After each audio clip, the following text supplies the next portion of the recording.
हमनी के संस्कृति, हमनी के संस्कार सदा रहे हमनी के साथ। भारत के महान ग्रंथ और काव्य सब के संपूर्ण संकलन सब्सक्राइब करें तिलक।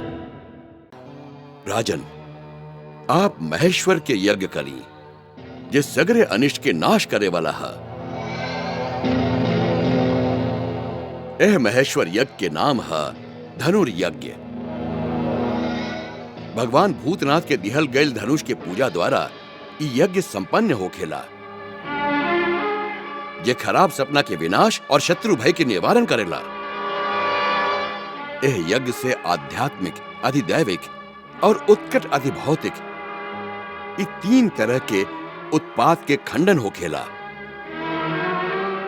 यदि ये यज्ञ सफलतापूर्वक संपन्न हो जाए तो सगरे संपदा के दाता शंकर भगवान प्रत्यक्ष दर्शन देके ऐसन वरदान देवेलन जैसे रोग और मृत्यु दोनों के निवारण हो जाला।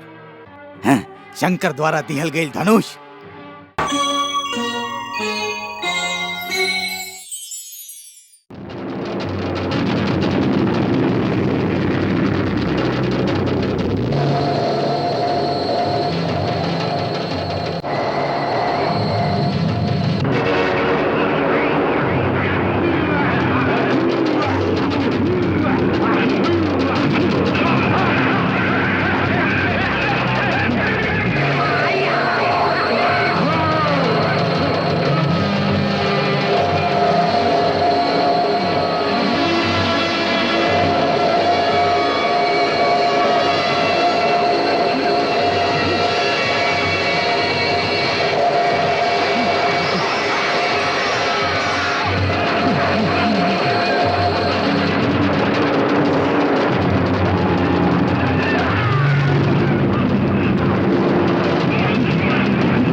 काल भोरे दरबार में सबे सेना नायक उपस्थित होके जा जा जा जा जा जा जा।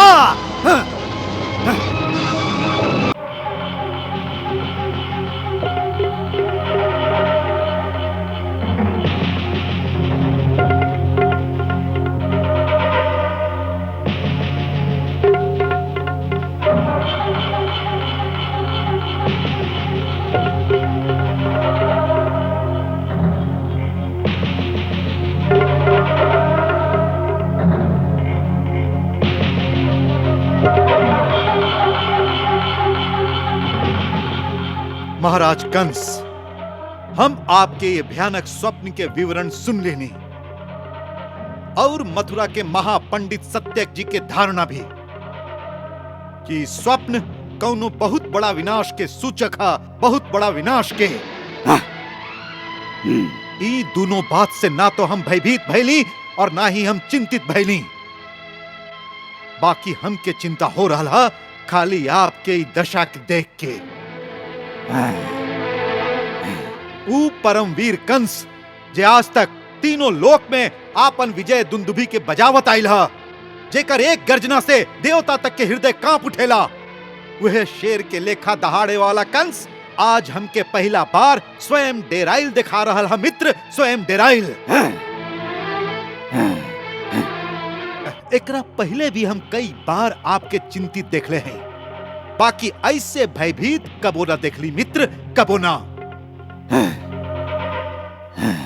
यही बात हमके चिंता में डाल दिहले बा मित्र, यही बात।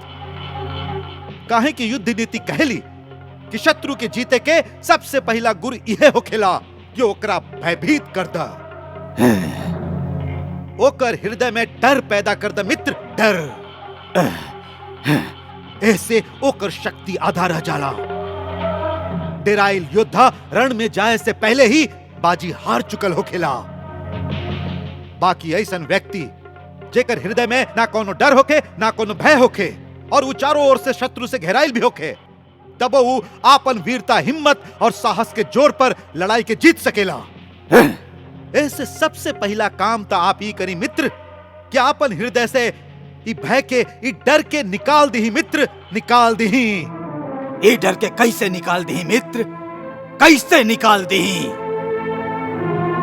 काहे कि हम प्रत्यक्ष देख रहल हई कि तुम्हारी त्रिलोक विजयी कंस आज तक हर कदम पर वो लइका के सामने हारत चलल आ रहल बा।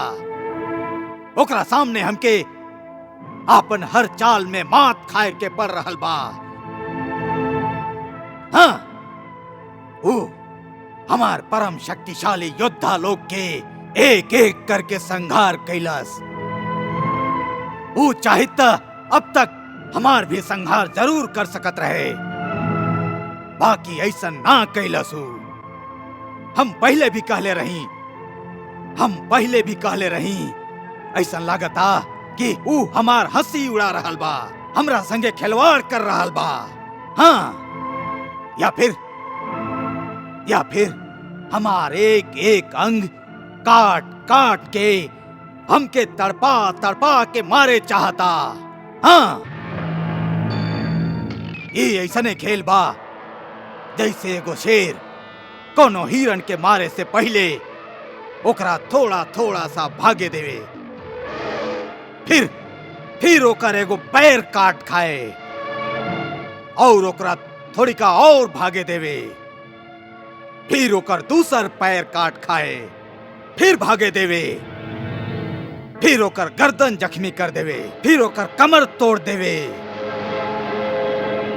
यहाँ तक कि वो हिरण थक हार के स्वयं ही ओकरा सामने धरती पर लेट जाए, जैसे कि ला भैया अब खाला हमके, खाला।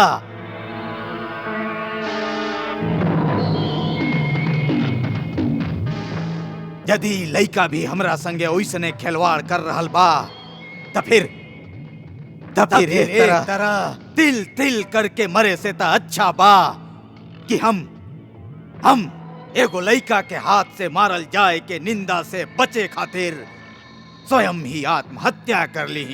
आत्महत्या कायरन के काम बा मित्र, कंस जैसन वीर के ना। बाकी जौन वीरता के विजय प्राप्त ना होके वो वीरता कौन काम के? हो सकेला कि वीर के विजय प्राप्त ना होके, बाकी वीर कबो पराजित भी ना होला मित्र, कबो पराजित ना होला। काहे कि पराजित होके से पहले ही वीर युद्ध में मर जाला और ओकर मृत्यु के मृत्यु ना वीर गति कहल जाला मित्र, वीर गति। महाराज बाणासुर, शब्द के हेर फेर से हार जीत में ना बदल जाला। आप साच कहली महाराज, शब्द के तर्क जाल में उलझे से समस्या के समाधान ना हो सकेला। समस्या के समाधान होला कर्म करे से, उपाय करे से। बाकी वो उपाय के बताई? जे ज्ञानी होके, बुद्धिमान होके। ओह, महाराज, वीरता एगो मुंहजोड़ घोड़ा के तरह होखेला, जेकरा ठीक रास्ता पर भगावे खातिर एगो अच्छा सवार के जरूरत होखेला। वही तरह अकेले वीरता कबो ना जीत सकेला। जीते खातिर ओकरा बुद्धि के मार्गदर्शन के जरूरत होखेला। वो ज्ञानी, वो बुद्धिमान कहवा बा? इहे आपके सेवा में महापंडित सत्यक जैसन विद्वान ए राज में उपस्थित बाड़न।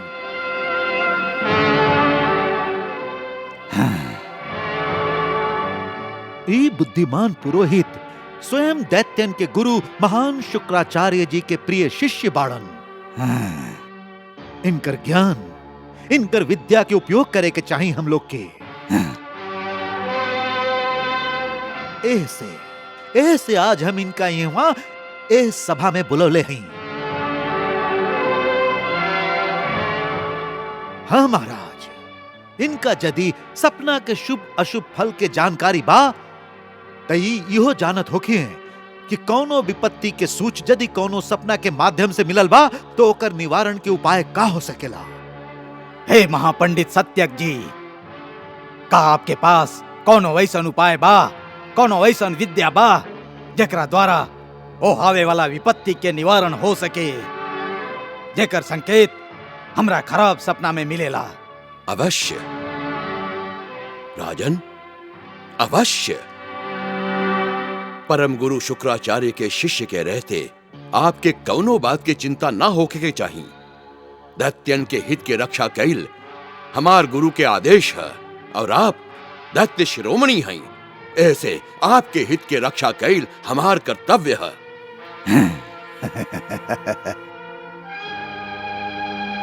ये सुन के हम बहुत प्रसन्न भइली। कहीं का उपाय बा आपके पास? यह परिस्थिति में गुरुदेव खाली एक ही उपाय बतौले हैं। का?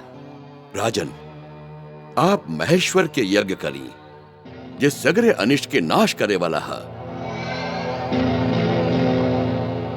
यह महेश्वर यज्ञ के नाम है धनुर्यज्ञ। भगवान भूतनाथ के दिहल गैल धनुष के पूजा द्वारा यज्ञ संपन्न होखेला, ये खराब सपना के विनाश और शत्रु भय के निवारण करेला।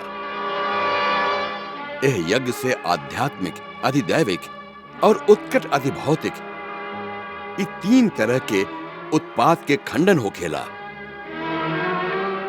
यदि ये यज्ञ सफलतापूर्वक संपन्न हो जाए तो सगरे संपदा के दाता शंकर भगवान प्रत्यक्ष दर्शन देके ऐसन वरदान देवेलन जैसे रोग और मृत्यु दोनों के निवारण हो जाला। शंकर द्वारा दिहल गई धनुष, बाकी वो बा कहवा?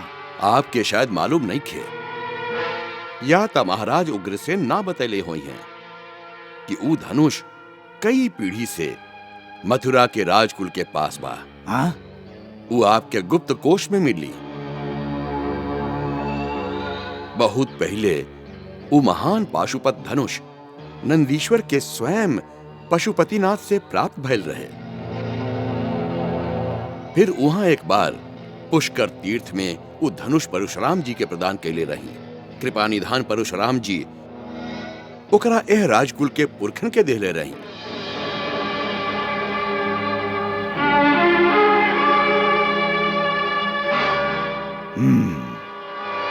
त्रिपुरारी वही धनुष के द्वारा त्रिपुरासुर के वध के लिए रही। राजन, ऐसन दूगो ही धनुष रहे, एगो त्रेता में राम के द्वारा तोड़ल गई और एगो मथुरा के राजकुल के पास बा। यदि वो धनुष के पूजा निर्विघ्न कर सकी तो आपके कबो अनिष्ट ना होई। यदि शब्द के प्रयोग काहे कर रहल हैं आप? का ओकर पूजा निर्विघ्न होखे में आपके कोनो शंका बा? ना महाराज, काहे कि ये धनुष इतना कठोर बा कि महाबली शेषनाग, सूरज और कार्तिकेय भी ना झुका सकेलन। फिर भी का? गुरुदेव कहले रही कि यदि यज्ञ के बीच में ही धनुष टूट जाए तो यजमान के नाश हो जाए।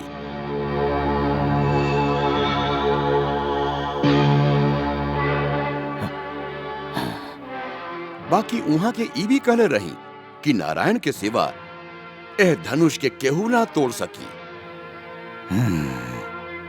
ऐसे हमके यज्ञ के सफलता में कौनो शंका नहीं खे। महाराज, हमार सलाह बा कि आप ए महान यज्ञ के अनुष्ठान दृढ़ता पूर्वक करिए। आपके विजय होई महाराज, विजय होई।